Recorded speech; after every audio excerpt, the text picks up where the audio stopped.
Hey, Eurovision fam, it's Alesia Michelle. Oh my goodness. So it's day one, Eurovision 2021. It's real, it's here.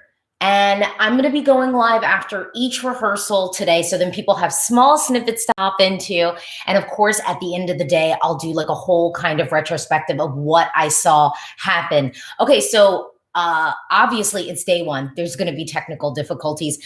But with Lithuania's performance and Lithuania kicking off the day, honestly, I wasn't really that nervous for their performance because they've already had to do this live. They've already had to do it live a couple of times.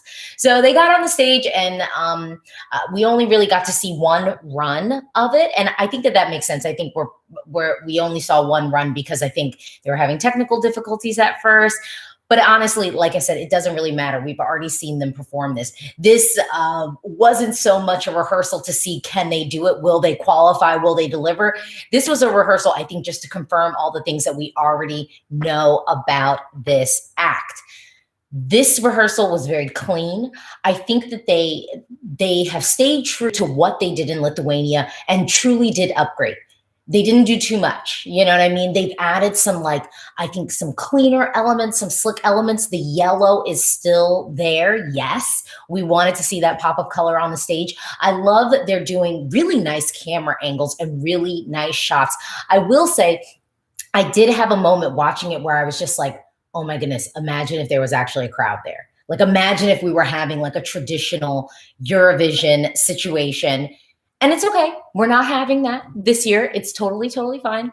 But I did have that moment kind of where it's that reminder of, oh yeah, no, we're not doing crowds. We're not doing a whole bunch of stuff like that. But I will also say, starting off the show with this song, I think is so key. It makes tons of sense because, again, we're getting that reminder of it's okay to dance alone. Okay, so they've got the yellow outfits still. They've done some small tweaks to kind of the camera angles. They're doing this thing where it almost sort of reminded me of like young Georgian Lolitas, the way that they're kind of playing with isolating folks and a little bit of friend of a friend. So we've got it where the three band members are like highlighted in cubes at moments. I love that.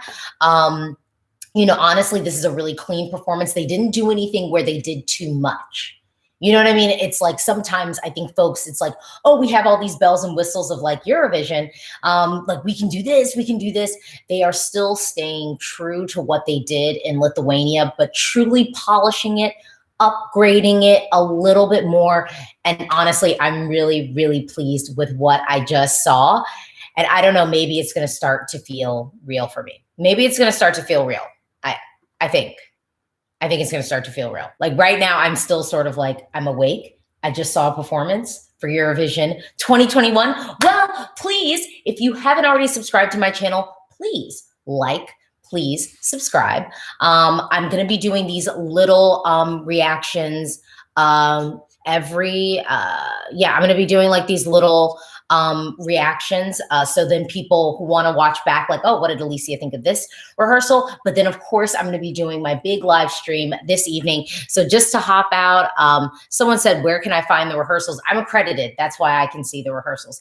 I think that the official Eurovision channel might be putting up like some little snippets. Maybe like with love, I actually don't think that they should. I think that the Eurovision channel probably should wait until the second rehearsals to put up snippets. But typically in the past, they've done little snippets even for the first rehearsals. Someone said, I think the camera work needs to be more dynamic. And yeah, Pascal, we could hear the live audio for the last run through. Yeah, like, I saw video and audio for the last run through. And actually to that note of the camera work needs to be more dynamic. Like, does it though? You know what I mean? Like, I don't think that they have to do too much. I really don't think that they have to do too much. I think the camera angles that they did actually were right. I think they kept it relatively simple, but to me, it was still an upgrade off of what we saw them already do in Lithuania. And that's really all they need to do. They don't need to be real extra about it. Like, to me, like, they did what they needed to do and like upgraded a little bit. Well, I'm going to sign off and gear up because Slovenia is about to hit the stage. And I'm curious to see what Slovenia does. Because I'm wondering, are they going to like kind of hold true to that video clip when they first dropped the song? Are they going to mix some things up? So that's kind of an entry. I'm like, oh yeah, really? Like, how are they going to do? And honestly, of like the North Macedonias, the Slovenias, like Amen, I think of those kind of ballady, almost theatrical songs, Slovenia is the one I probably feel the most optimistic about for like a surprise or shock qualification. But that's all I got. Okay, I'm going to sign off right now, but please hang tight. If you know when the rehearsals are ending, you can always hop to my channel so then we can talk a little bit about what exactly happened. So, yeah. All right. I'm going to end this right now. If you haven't already liked my channel, like this video, please like it if you like it. If you haven't already subscribed, please subscribe. You want this content. We've been waiting 2 years for this, y'all. Like, we really have been waiting 2 years for this. So you need more content. You need more Eurovision content. And that's what I'm trying to bring you. Okay. All right. Bye.